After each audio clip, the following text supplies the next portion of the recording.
We're talking today with Dale Lane of Collinsville, Illinois, and the interviewer is James Smither of the Grand Valley State University Veterans History Project. Okay, so Dale, begin with a little bit of background. To start with, where and when were you born?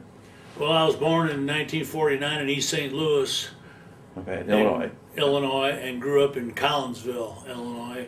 I spent my whole life until I went into service in Collinsville. Okay, and what was your family doing for a living when you were a kid?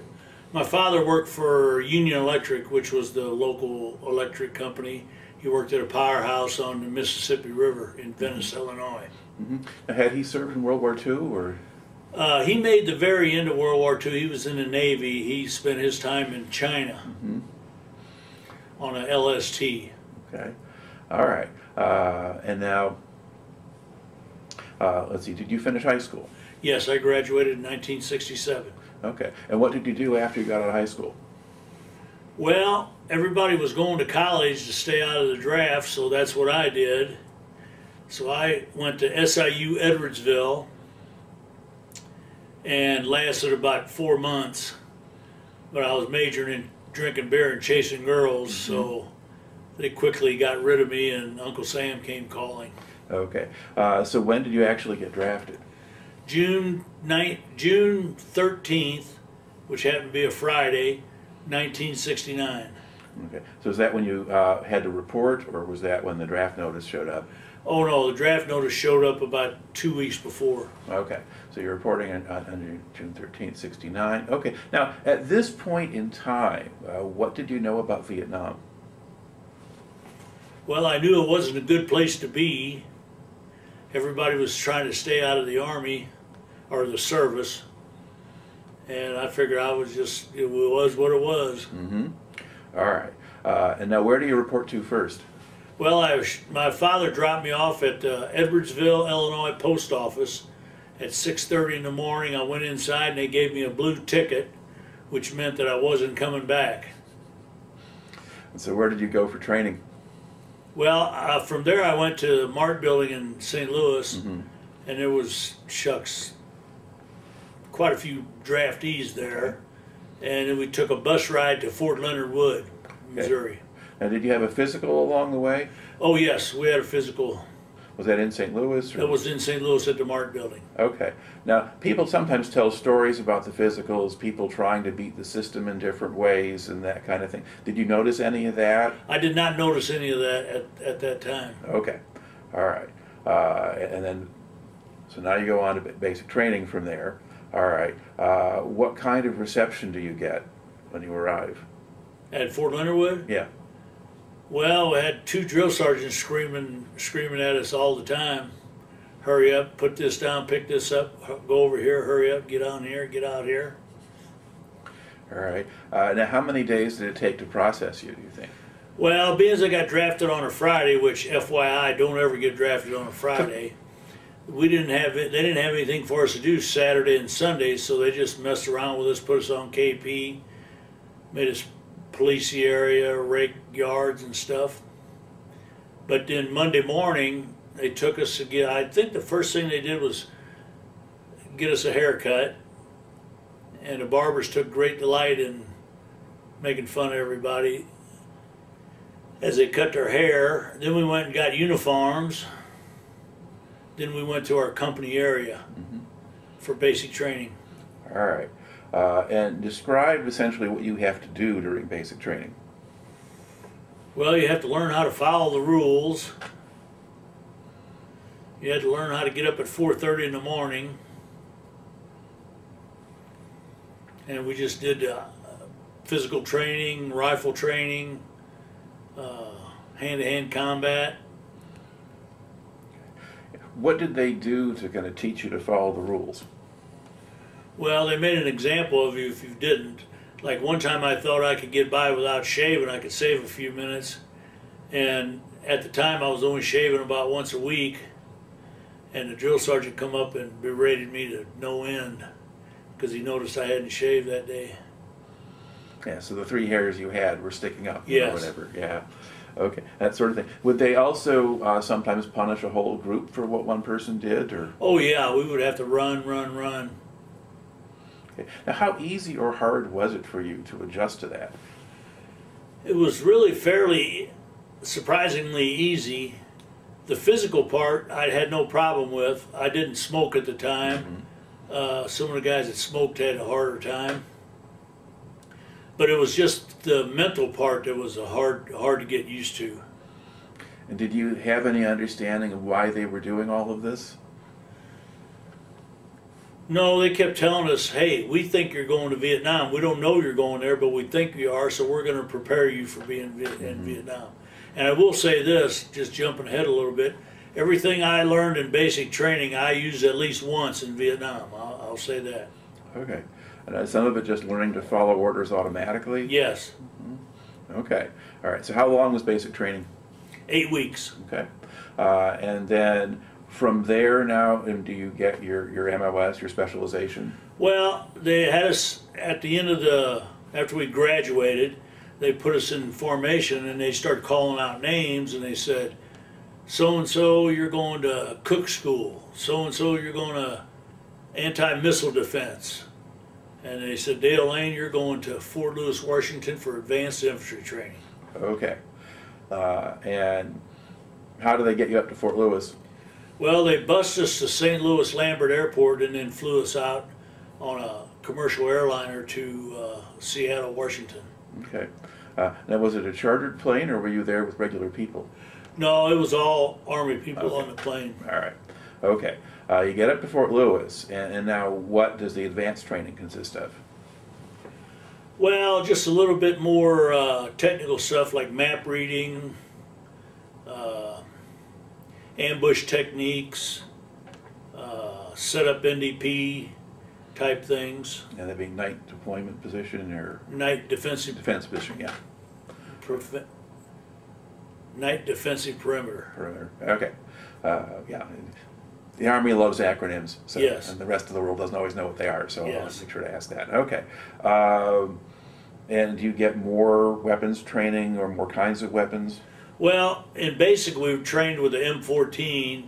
When we got to Fort Lewis, Washington, they issued us M16s. And did you notice a difference between those? Oh yeah, it was a lot lighter. Okay. And then did you train on other infantry weapons as well? Yeah, we got to shoot a 50 caliber, M79 grenade launcher, M72 Law, I think it was. Probably a 30 caliber machine gun, the M60? Yeah, M60. Yeah. Okay. And were the people who were training you people who'd been to Vietnam? For the most part, I think, yes. And were they telling you anything about Vietnam particularly, or were they just putting you through the training? Well, they didn't really discuss it a lot. They just would point out things. Hey, in Vietnam, if you'd have done this, you probably wouldn't be here. Things like that. All right. And how long did this training take? I believe that was 8 weeks also. Yeah. Okay. Now, once you complete that, are they going to ship you overseas? Do you get to go home? Do you get a different assignment? What comes after AIT? Well, there again, they lined us up after we graduated from AIT, and they said, okay, A company, you're going to Germany. C company, you're going to Alaska. B company, which I happen to be in, you're all going to Vietnam, except for there was 2 gentlemen that had brothers in Vietnam already. They got excused. Okay, so you get to go to Vietnam. Now, do you get to go home on leave at that point? I got a 10-day leave, $8.20 to get home from Seattle, and then I had to report back to Fort Lewis, Washington, to the replacement center. Okay. Now, what was it like to go home when you know you're going to go to Vietnam after that? Well, it's a little bittersweet. You were glad to be going home, but you knew 10 days is going to be up pretty quick. It might have been 11 days, I'm not sure. And so... Okay. And how did your family respond to all that? Well, my family they were kind of quiet. They really didn't say much, except my grandmother, on the night that I was going to leave, she said, Dale, I don't think you're coming home, which was kind of discerning. But they didn't really say a lot, or I'm sure they were worried and concerned, but they didn't make it outwardly shown. Right. Okay. So you go back to Fort Lewis, and how do they get you from Fort Lewis to Vietnam? Well, they send you to a replacement company or something, and then you had a couple of days while you're waiting for your flight, so they got you in details. And my detail was when the soldiers got back, they'd take their jungle boots off and throw them in this room in a barracks, and my job was to take those boots and throw them in a Dipsy dumpster. Okay. So these were boots that had been to Vietnam or wherever, Yes. and unloading them. Okay. So you do that. So now, eventually, your name gets called, and off you go. So how do you get physically from Washington to Vietnam? Well, we go. They ship us out to McCord Air Base. They give us jungle fatigues, and then they fly us to Anchorage, Alaska, which is about 6 inches of snow on the ground and blowing like hell. You're freezing to death, and they had like an hour and a half layover, something to refuel the plane or whatever. I don't know. Then we reboarded the plane and took off for Cam Bay, which was about 20 hours away. Mm-hmm. Okay, did you stop any place to refuel, or did you just fly straight there? No, we flew straight to Cam Bay. All right. And now, what time of day did you arrive in Vietnam? I believe it was about 4 o'clock in the afternoon. Okay, so it's daylight and so forth. All right. And what is your first impression of Vietnam when you get there? Well, it was hot as hell, and there was a smell, and I really can't describe it, but there was a smell that was kind of different, anything that I've smelled before. Mm-hmm. All right. Plane lands, you get off the plane, what do you do? Well, we go to the replacement Center, barracks, center, whatever, yeah. and so they line us up in a big formation, and they start calling off names. They say, Bill Johnson, 1st Infantry Division. Joe Adams, 9th Infantry Division. So there's like 200 of us out there, and they call 198 names. There's 2 guys left, me and a guy named Dick Johnson. And so the guy got mad at us because we were standing there. He said, what are you guys standing there for? I said, well, you didn't call our name. He said, well, come back tomorrow morning. So the whole time we're getting ready to go to Vietnam, especially at Camp Lewis, or Fort Lewis, they said, hey, when you get to Vietnam, don't go to the 1st Air Cav and don't go to the 101st. Mm-hmm. Go to the 4th Infantry or go to the 9th Infantry, go anywhere, but don't go to those 2 places. So the next morning they come out and the guy says, Richard Johnson, Richard. And he said, yes, sir. And he said, first of the 506 Infantry Regiment, 101st Airborne Division. So I said, tough luck, Dick. You know, you're going to the 101st. So then they said, Lane, Dale E. 2nd of the 506, 101st Airborne Division. So we both went to the same place, actually. Okay. And then where was the 101st at that point? Well, they were at their P training area, which is training they give you when you first come in the country, was at Phu Bai, or no, I'm sorry, Benoit. So we got, I don't know how many there was of us, 30 or 40 maybe, that were all replacements, going to the 101st, and we started getting acclimated to the climate, zeroing our rifles in. They give us a little hand grenade training, a little M79 training, and it was just kind of getting us acclimated and ready for Vietnam. Okay. Now, and then Benoit is down near Saigon, so that's... Yes. Yeah, okay, so you're there first. Yes. Okay. So that actually, we were the last P training group at Benoit. They collected us up and they took us up in a C-130 up to Phu Bai. And then they took us out to Camp Evans, which was going to be my base camp, and we set up a new P training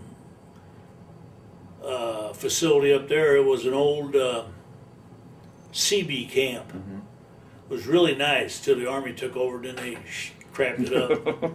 But we spent about a week or so with the CBs, and fortunately we got to spend Thanksgiving with them, and they had a nice turkey dinner and Navy food.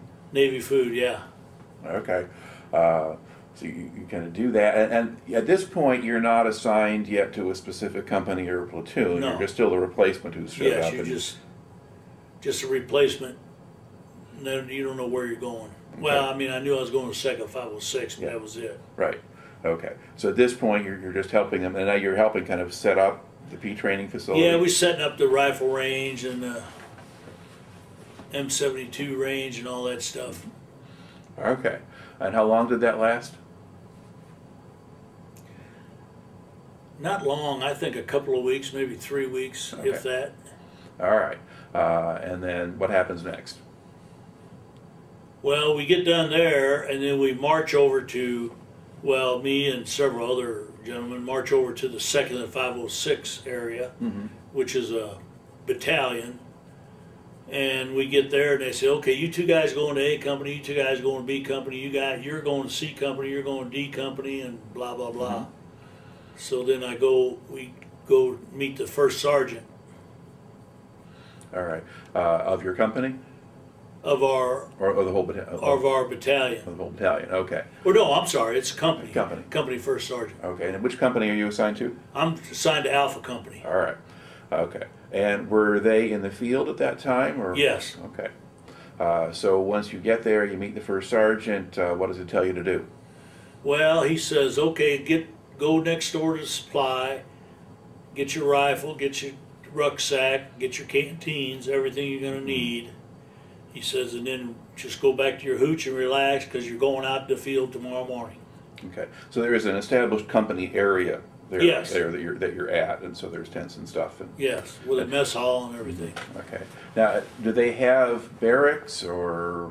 Well, they have what they call hooches. They're just plywood and 2x4 buildings with tin on the roof and then sandbags on top of that. And about halfway up, they stop the plywood and put screen. Okay. And so how long before the company comes back or before you go to them? Well, I went to them the very next Okay. morning. All right. They loaded us up, filled our canteens, and we walked over to Currahee Pad. And pretty soon a helicopter come in. We got on. They showed us how to sit, and where to sit, and all that stuff. And off we went. Okay. And what kind of area was the company operating in when you joined them? Were you near the coast or were you inland? We were inland, kind of, I would say, the foothills between the flatlands and the high mountains. Okay. So you join the company. What kind of reception do you get? Well, I didn't get any reception at all. You just walk off, and the company commander comes up and gives you a little talking to. And he says, you go over there and spend the night with those two gentlemen over there, and whatever they tell you to do, you do. And watch and learn. So that's what I did. I went over, and my first reaction was, wow, these guys really smell bad. I mean, geez. So. But after about 3 or 4 days, you're smelling just as bad as they are. So. All right. Now, which platoon were you assigned to? I don't really remember. Okay. But shortly after that, they had so many new guys that they had 3 platoons, and they formed a 4th platoon, which I was part of. Okay.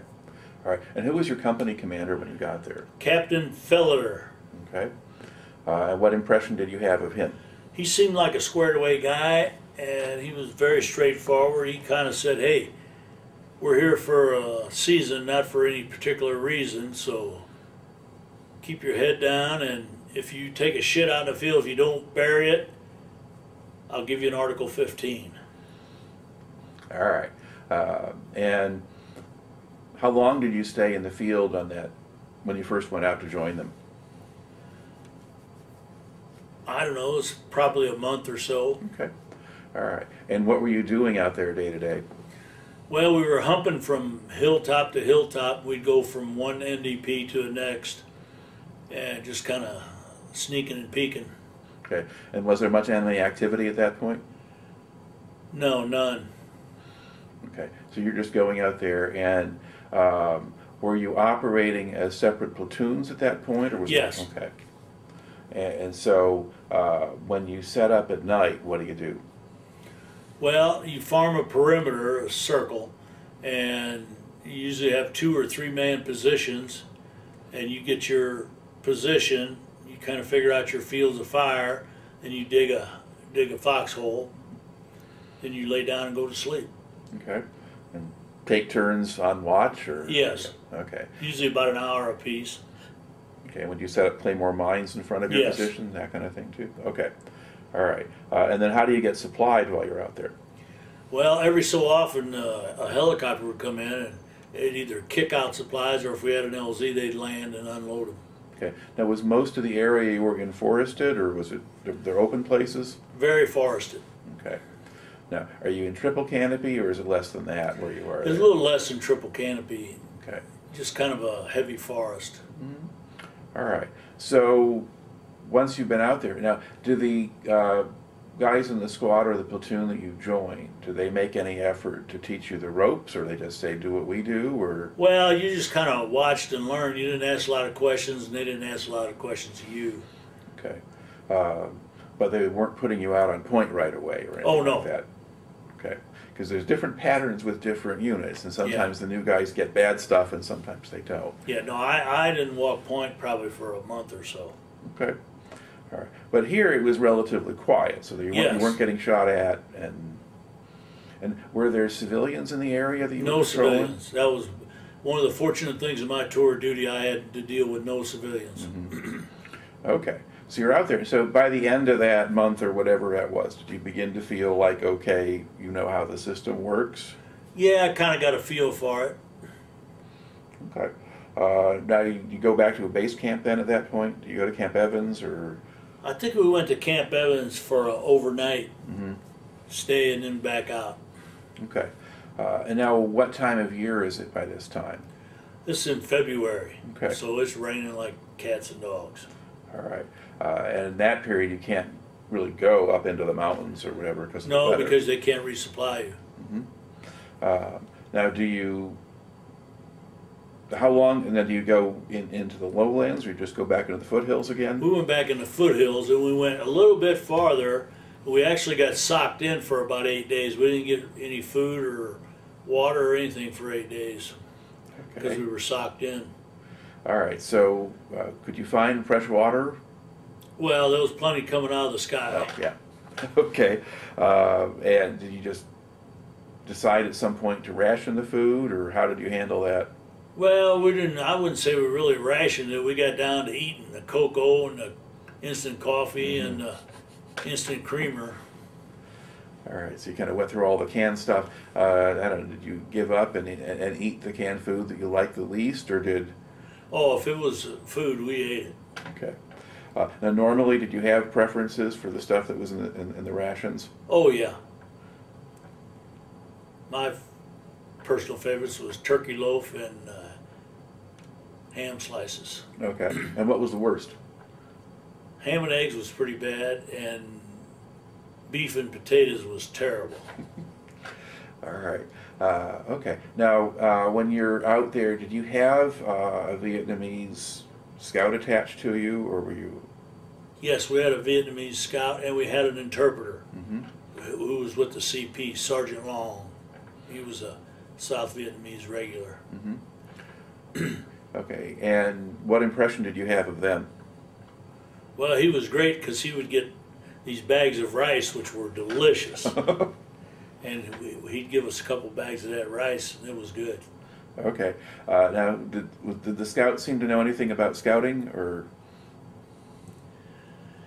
Well, he was more of an interpreter, but the Chu Hoi guy, Yeah. the guy that turned himself in and wanted to be on our side, Right. I never seen a lot of good use out of them. Yeah, that was the one where the idea was that they would help you find booby traps and Yeah. know what the enemy was doing, and maybe for them it was a good way to stay out of the South Vietnamese army. Yeah. But, yeah, okay. So the interpreter could do his job, and the scout you're less sure of. Okay. So you go back out in the field, back into the foothills area again. Now this time, do you start to get any contact? Yes. In fact, I was in the 4th platoon because we had so many replacements, and 4th platoon started getting knocked off. 2 guys that I went over with got wounded pretty bad and medevaced out. Then we lost our platoon commander, Lieutenant Sanderson, stepped on a booby trap. Now, are you getting into firefights, or are these just booby traps? And Booby traps and just like trail watchers that would snipe at us. okay, do you remember the first time you got shot at, or was it just a sniper hitting somebody else or shooting from somebody Well, else? I was very fortunate. There was always a guy in front of me or the guy behind me that got it. But the first time I was actually under fire, I guess, was when Lieutenant Sanderson stepped on the booby trap. I was standing right next to him, and I got thrown face first down in the dirt. Did you get hurt from that, or take any shrapnel, or? Well, I might have taken a little in my back, and my face was all mashed up, but I didn't get medevaced or anything. Right. Okay. All right. So, and then who was Sanderson replaced with? Well, actually, he wasn't replaced. They just broke up the 4th platoon and put us all in different platoons. Okay. And I don't recall which platoon I got put in. All right. So they're doing a certain amount of reshuffling there. Okay. Now, did you get into, with that time out, was that about another month in the field, roughly, or? Yeah, by this time it's getting close to the end of February. Okay. So you kind of just go back to Evans again for a little bit at the end of that round? I believe so. Okay. And then now as we get go into March now, are you still staying in the foothills area? Well, it's starting to dry up. It's not raining so much. And the rumor was they had a big operation coming up. We didn't know what it was or what part we would play in it. But then on March 12th, we combat assaulted into the firebase ripcord. Well, sort of. What do you remember about that combat assault? Well, I remember I was a radio operator for the company commander, so I was on the 2nd chopper. And the 1st chopper went in and landed, and all of a sudden a bunch of red smoke come flying out, which meant it's a hot LZ. And I thought, well, maybe we ain't going in. Well, then we went in, and the helicopter pilot just kind of skimmed across the ground, and we just all jumped out.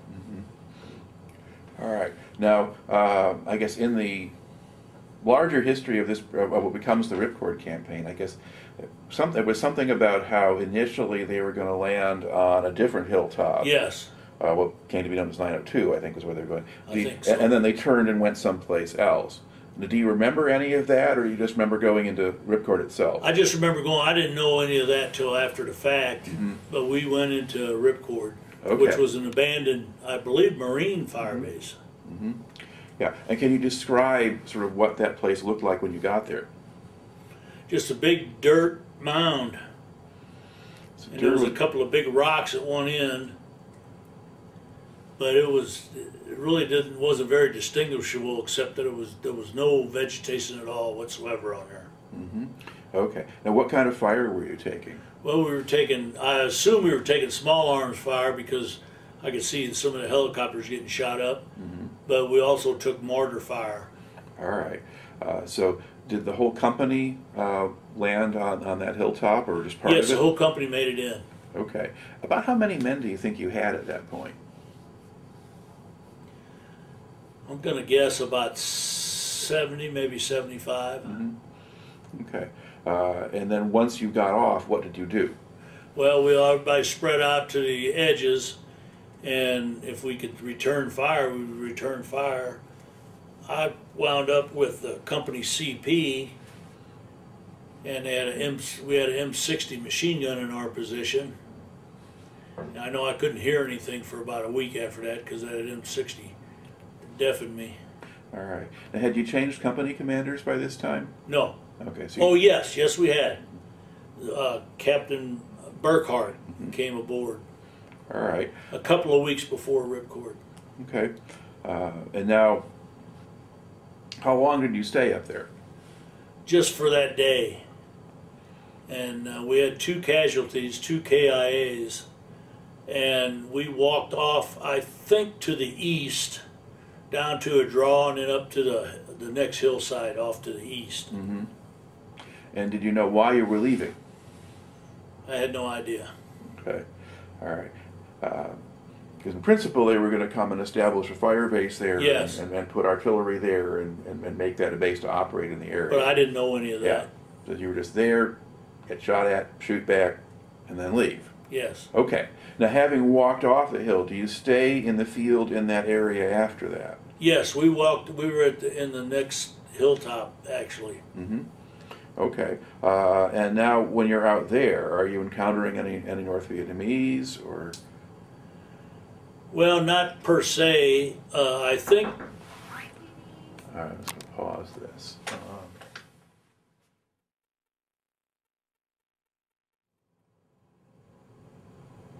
Okay, so we were talking about how much were you having any contact with the North Vietnamese at that point? We set up a perimeter on the next hilltop. We didn't have any contact.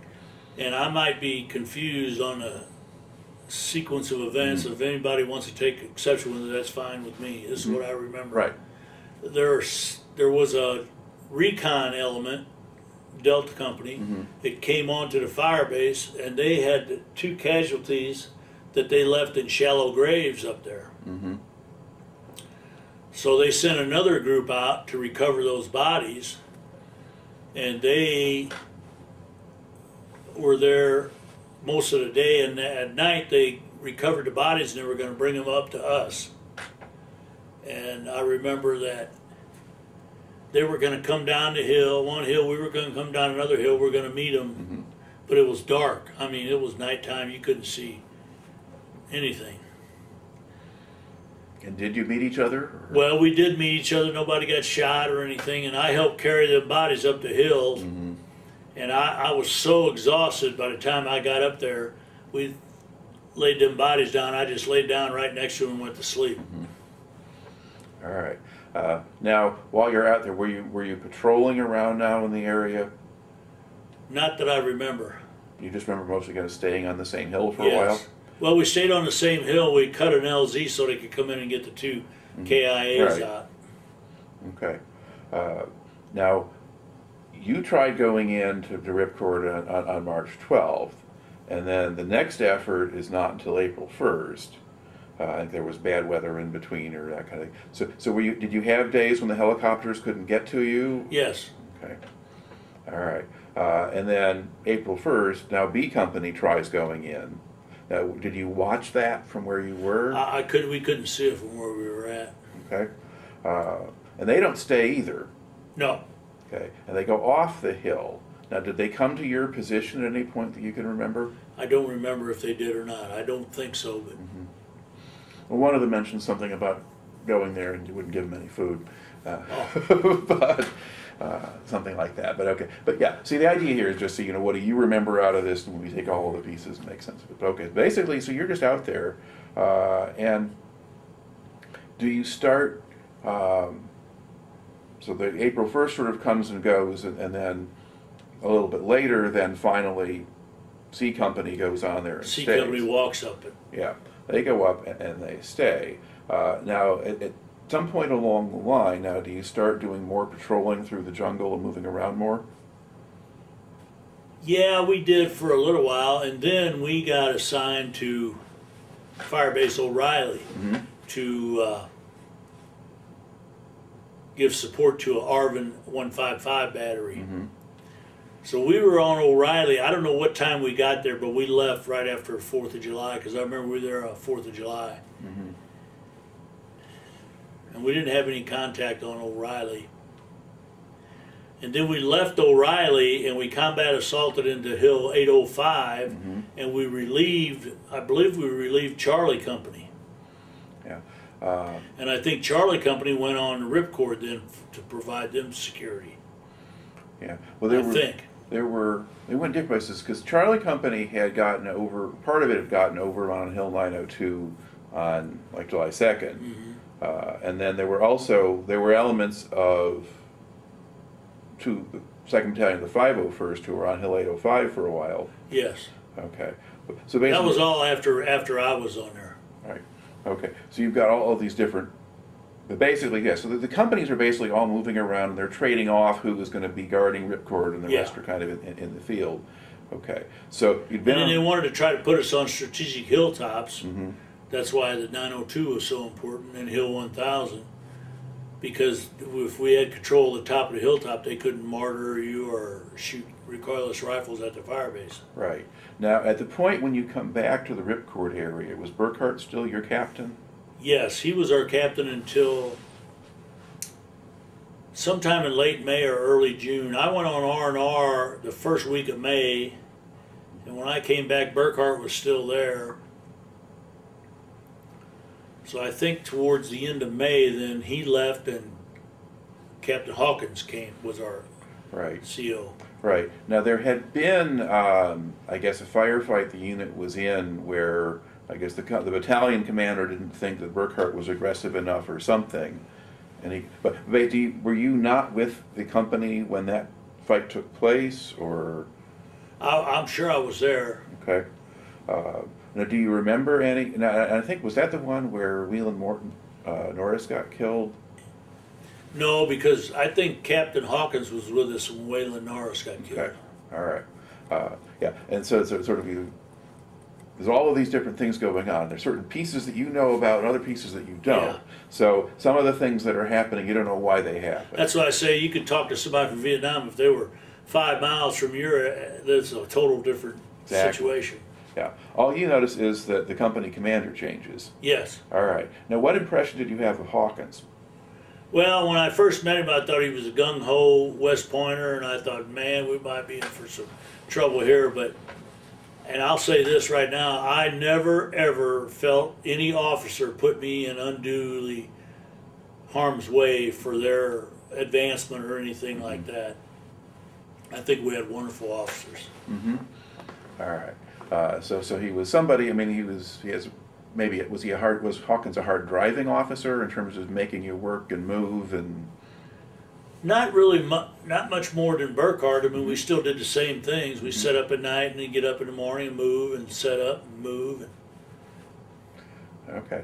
Now, as we move forward in time, you're getting into June, and I guess for a while there you were off at O'Reilly, so not so much was happening. But then you come back into the ripcord area early July.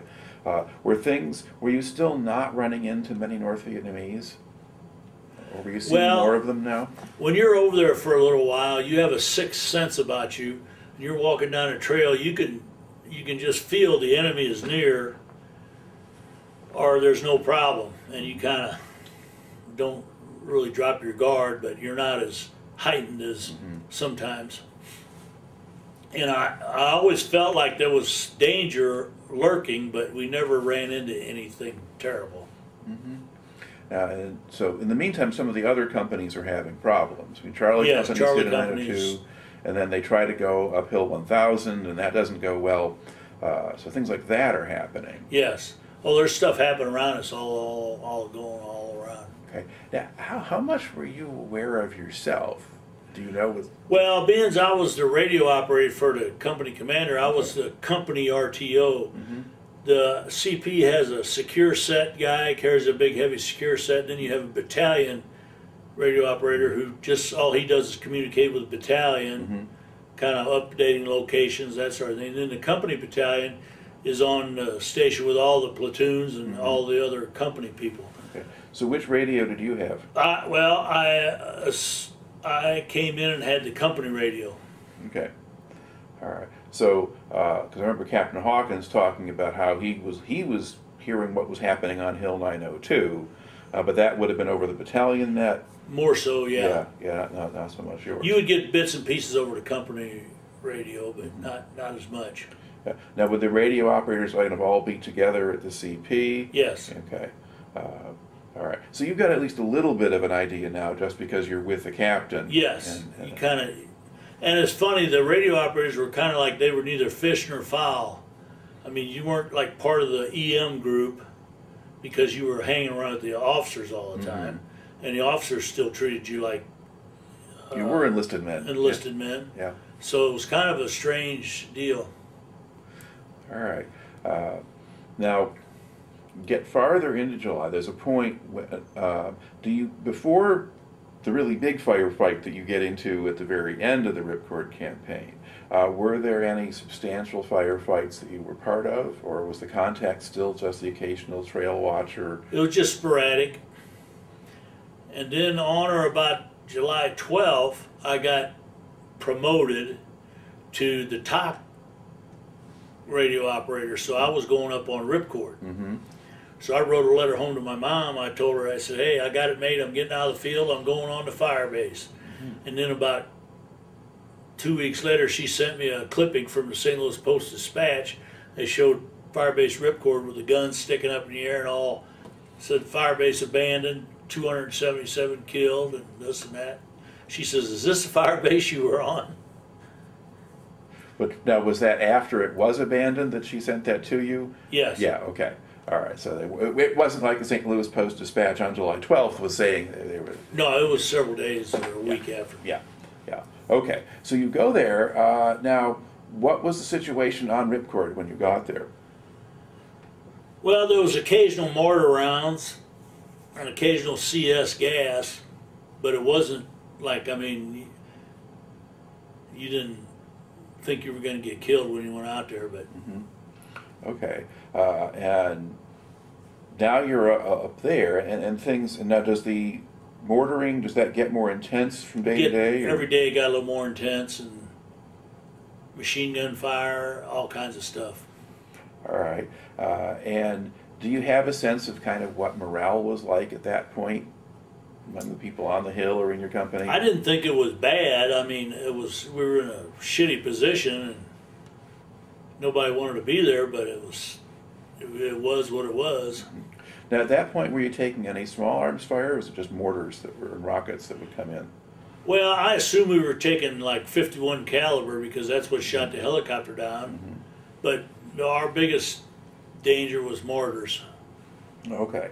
Now, there is a helicopter crash. Yes, on the 18th. Okay, and what did you know about that or see or hear as that was going on? Well, I was a radio operator, and I was a nighttime radio operator, so I worked from like 7 o'clock at night to 7 o'clock in the morning. And during the day, I tried to get a little sleep in my hooch, which happened to be right under the helicopter pad where that helicopter crashed. So I was laying in there. I probably wasn't sleeping. I was probably looking at a magazine or reading a book. And your senses get fine-tuned over there, smell, sight, hearing. And I could hear this helicopter coming in, and everything sounded fine. And then all of a sudden, things didn't sound right. And then everything went haywire. All right, so basically it was bringing in ammunition, and that starts to, and it gets hit, it crashes, and the ammunition starts to go off. Yes. So as this happens, do you just stay in the hooch, or do you come out? Well, I had to come out because some fuel from the helicopter ran into our hooch, our bunker, and we had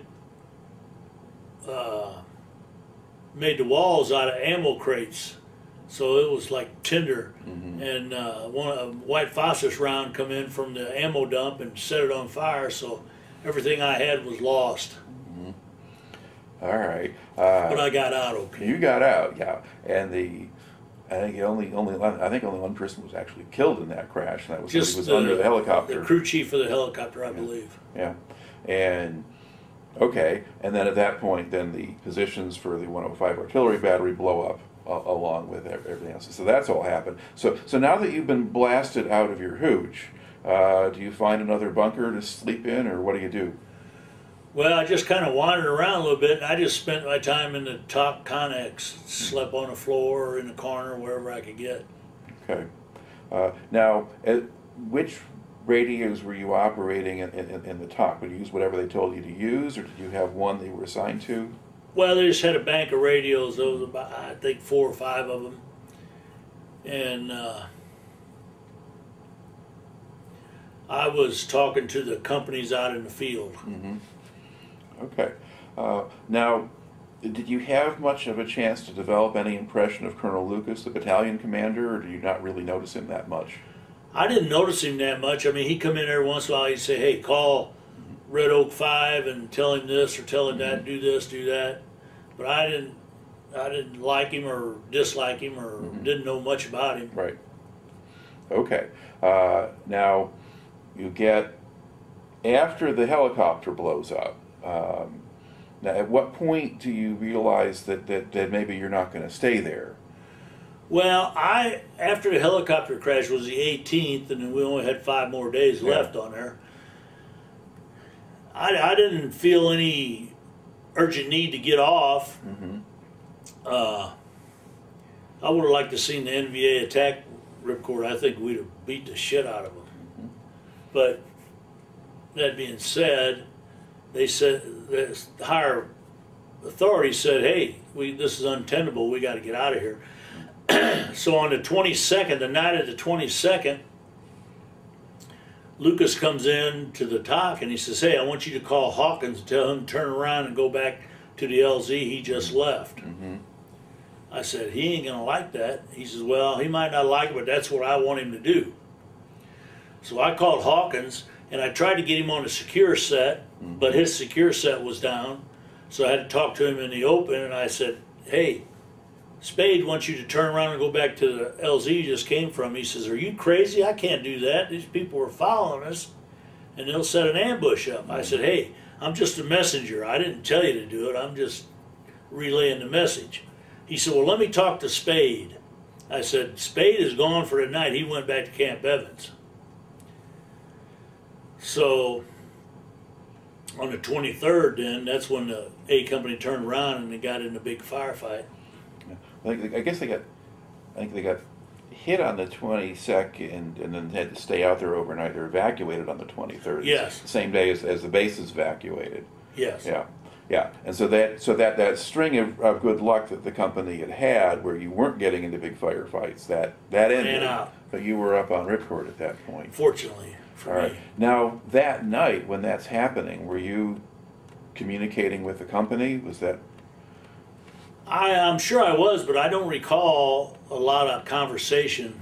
Well, for a while there, their radios were out. So Yeah. that didn't help. Eventually they got going again. But okay. Yeah. So you couldn't really follow what was happening. Not a whole lot, no. Okay. Now, when you're up there and you're in the TOC, I mean, could you hear the sounds of firefights from where you were? Or... Well, when I was in the TOC, it's a big connex. You're kind of isolated. You can't hear anything. Yeah. If you walked outside, you could hear like small arms fire and stuff. But no, the ravages of war were not apparent on ripcord. Okay. Now, was there a point where it got really dangerous to be outside on top of ripcord? Oh, yes. So when does that happen? Probably from the 18th to the 23rd, and the 23rd most certainly. Okay. So the 23rd, now you have the orders to get off the hill. Well, I found out about 8 o'clock at night on the 22nd, and everybody, "Hey, here we're getting off, and I'm thinking, how in the hell are they going to get us off here? I said, they can't get a resupply bird in without getting it shot down. How are we going to get off? So you could kind of, it was a lot of tension in the air. You could feel it. It was crazy. All right. So describe what you remember about that day when you left the hill. Well, we got early in the morning, just about daybreak, they started coming in and getting the equipment off. Then they started bringing helicopters in to get the people off. And was there suppressing fire? Were there helicopters or jets attacking the other hills? oh yeah, it was fire all around. Okay. And so how long did you stay on the hill? Well, I stayed. I didn't know when I was going to get off or what sortie I was on, but I was on the radio. In fact, I'd taken the radio off of the console and I carried it over to the other TOC. And then Lucas come in on his helicopter, and he come in the TOC. He says, "Come out here, I want to use that radio." So me, Lucas, Tanner, and a guy named Gus Allen were standing in a circle, not any bigger than we're sitting right here, and a 120 millimeter mortar round lands right at my feet and kills the other 3 guys and blows me back in the TOC. So I think I was out for 30 seconds or so. I got trapped on my chest and in my face and in my eyes, and my one eye was kind of milky. I couldn't see out of it. So I was laying on my back in the TOC because that's where I got blown from the blast. And I remember bringing Lucas in, and he was talking. He was alive, but his legs looked shredded. And so they carried him out, put him on a helicopter. I think he died in the TOC, but they say he died on a helicopter, but Yeah. whatever. Yeah. Okay, and then how badly hurt were you? Well, I wasn't hurt too bad. I was kind of bleeding a lot from my chest, but my eyes were what was concerning me. So I just kind of hung out in the TOC thinking, I'll catch one of these birds out of here, you know, pretty soon. So it kept getting smaller and smaller and smaller, and finally somebody said, why don't you get on that bird? I said, okay. So I ran out, I left my radio, excuse me, and dove onto a helicopter. But I remember running up to that helicopter, and the tail boom of the helicopter, it was like flowers blooming. There were just holes being blown in the tail of that helicopter, and I thought, oh shit, this is it. I ain't getting out of here. All right. So did anybody give you any first aid after you got No. there? Okay, you're just they're bleeding or whatever. Okay, so you get on the helicopter, and what was the ride out like? It was crazy. He fell off of that hill and just took off, and we made it back to Camp Evans. All right. And now what do you do once you get back? Well, I got off, I went to the aid station, and they started cutting my shirt off, and I said, hold it. I said, my chest doesn't hurt, but my eyes and my face is hurting. They said, well, let's check your chest out. So they picked a few pieces of shrapnel out and kind of bandaged me up. And they said, well, you got to go to Fubai to get your eyes worked on. So it was an hour or two later, I hitched a ride on a helicopter to Fubai. And in Fubai, they says, oh, no, we can't help you here. You got to go to Da Nang. So then I hitched a ride to Da Nang, and they said, oh, the optometrist, or ophthalmologist is in Chu Lai. You got to go to Chu Lai. So then I get on another helicopter, I go to Chu Lai. And so I go and they operate on my eyes, and they pick out some metal. And I thought, well, maybe I got 3 hots and a cot in the hospital here. And they said, no, you're walking wounded. You got to go back. Okay. So I hitch a ride back to Da Nang, back to Fubai, back to Camp Evans. And I show up at the TOC, and they said, what are you doing here? I said, well, they worked on me and sent me back. All right. So how long did all that take, do you think? Probably a night and a day, day and a night. Okay, so not really very long. You don't get to camp out in a hospital for a while. No, I didn't even see the hospital. All right. Now once you're back, do you just stay with the TOC as a radio operator? Yes, I'm assigned to the TOC back at Evans. All right. And do you remember anything about the commander who replaced Lucas? Well, I remember one humorous thing was, what was his name? Lieutenant Commander? Or Colonel. Lieutenant Colonel. Lieutenant Colonel. Was that Bard? Bard. Okay. We were on, I think, Firebase Catherine. And Catherine was kind of a big firebase, and there was a real big depression at one end of it. And he said, fellas, I'm going to have some CBE training. Gas mask. We said, what? We just got off a ripcord. We had gas coming at us every day. He said, yeah, but I want to make sure that we don't have that happen here. We're going to do some gas mask training. So some sharp guy got in there, and he says, and I'll do it too. He says, I'll go in first. So they threw a bunch of hand grenades, CS grenades in this hole, and it was teeming with CS gas.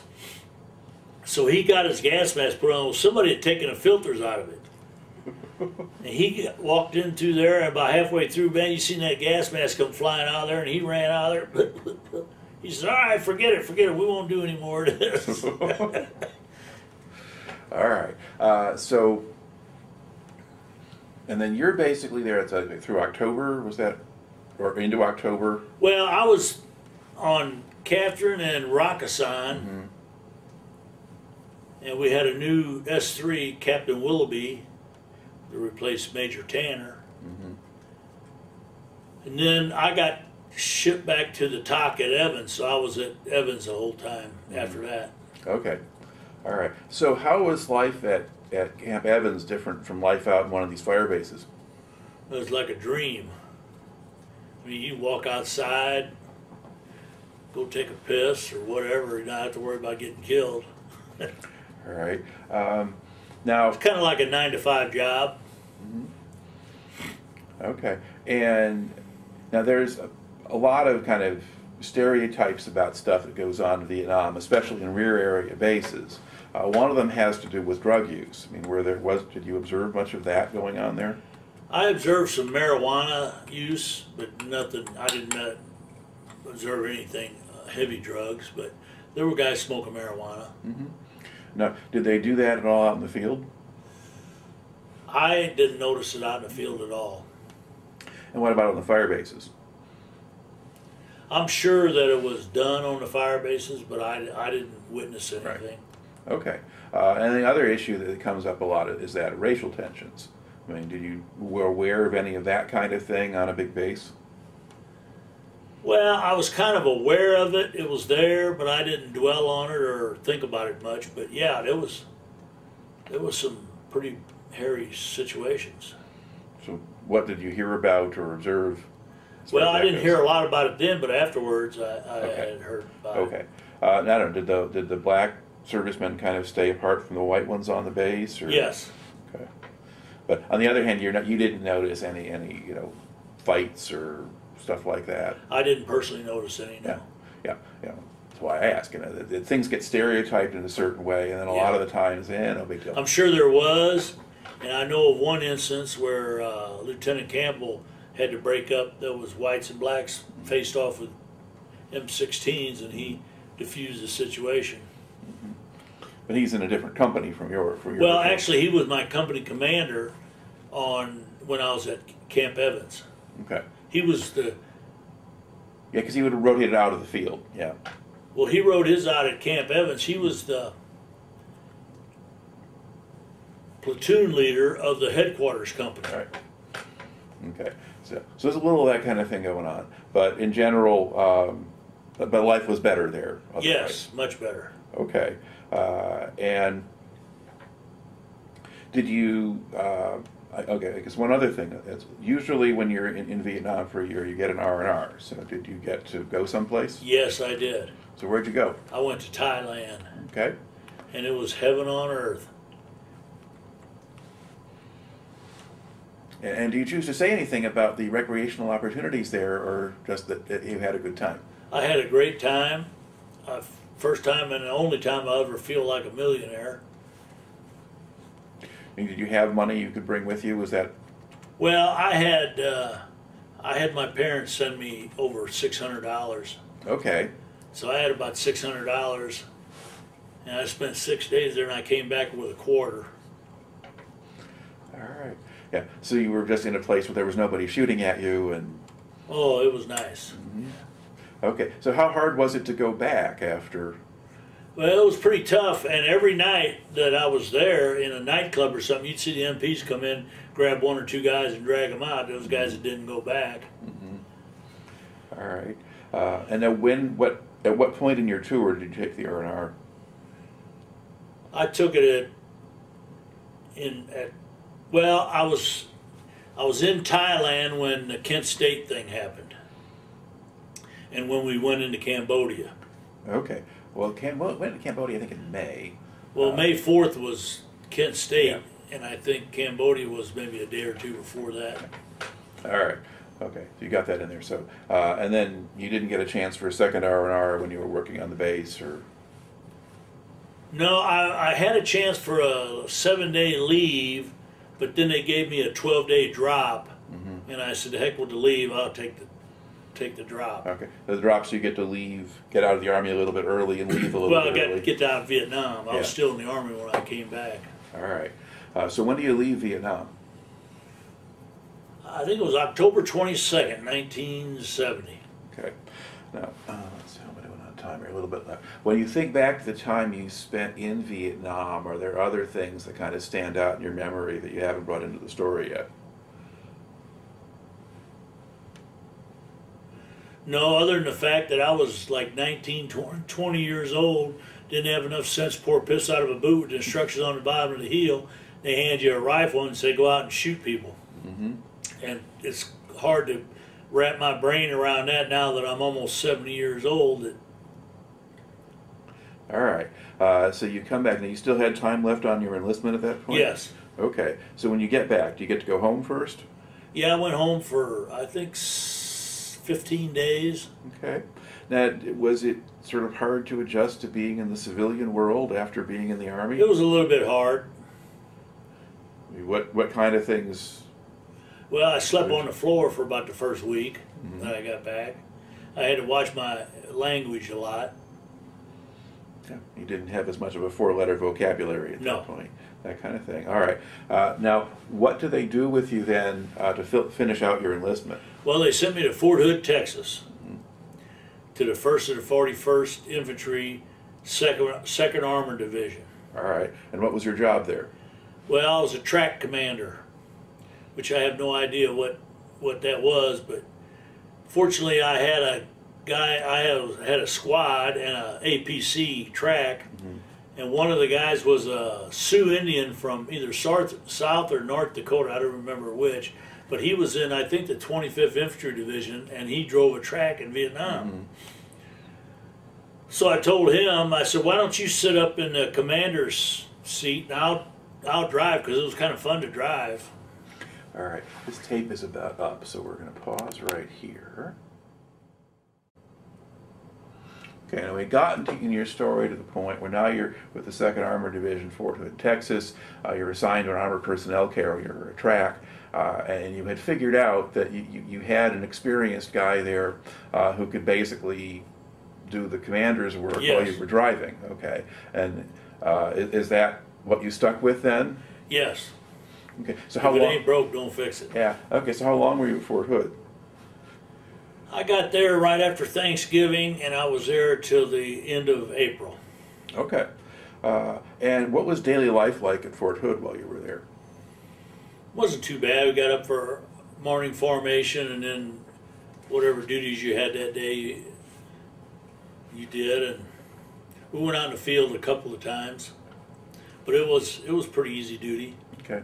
Now, were there a lot of guys there who were back from Vietnam? Yes. Okay. And I've heard from different people that sometimes those guys came back with attitudes or weren't necessarily that interested in doing their jobs. Was the bunch that you saw, were they pretty much like you and just doing the job? Pretty much everybody did what they had to do, and they didn't give a lot of lip. I mean, you were getting out in a couple of months, everybody knew that, and they were giving early outs and stuff. They wanted people out of the Army. All right. Did they make any effort to get you to re-enlist? Well, they set you down at like an exit interview, and they want to know if you want to re-enlist, and maybe we can get you another promotion if you re-enlist and all that kind of stuff. I said, no, I'm not interested. Okay. But they weren't trying too hard? They didn't really put a maximum effort into it, I don't think. All right. Yeah, because at this point the Army was downsizing to a certain extent anyway. Yeah, okay. And I think they kind of thought, we get rid of this riffraff from Vietnam, we'll be better off. Okay. And they had not at this point gone over to the all-volunteer Army yet. No. Okay. So now you get in the spring of 1971. Now you're out. So what do you do after you get out? Well, my father worked for the electric company, and he said he thought he could get me on there, so I got on there and worked 32 years at the electric company. All right. Okay. And did you have any trouble just adjusting to civilian life? Yeah, I did have some trouble. I got married shortly after that, and one of the things that really bothers me, my wife died of leukemia in the year 2000, and she met me right when I got back from Vietnam, so she didn't know me before Vietnam. And I was crazier than a March hare for about 8 or 10 years, and I'm sure she didn't know what was going on or what my problem was, and I really never got to talk to her about it or anything. Okay. Now, did you have, as far as you could tell, any of the sort of symptoms of PTSD or other things like that? Oh, I did, I'm sure. Okay. Now, did you have, I guess you talked about when you came back initially on leave, you were sleeping on the floor for a while and that kind of thing. Do you have reactions to loud noises or other things like that? Oh yeah, loud noises, they still bother me. My grandkids, they'll slam a door down in the basement and I'll hit the floor and they'll all laugh. Okay. And how do you feel about fireworks? They don't bother me too much. Okay. As long as I know they're coming, it's... All right. Yeah. And I guess do you think you took anything positive out of the Army experience? Well, I'm sure I did, and it was kind of a life-altering situation. I mean, you got life before Vietnam, you got life after Vietnam. Well, I mean, how do you think the Vietnam changed you then? Well, how was life different afterward? You said you got kind of crazy for a while. I don't know if I could answer that. Okay, but you weren't the same guy when you came back necessarily. Than No, you I were don't think so. When you kind of went over there. I don't know. Do you think you learned anything about how to just sort of deal with people or manage in difficult situations? Well, I worked at the power company and I became a supervisor, and I think I used some things from Vietnam in that.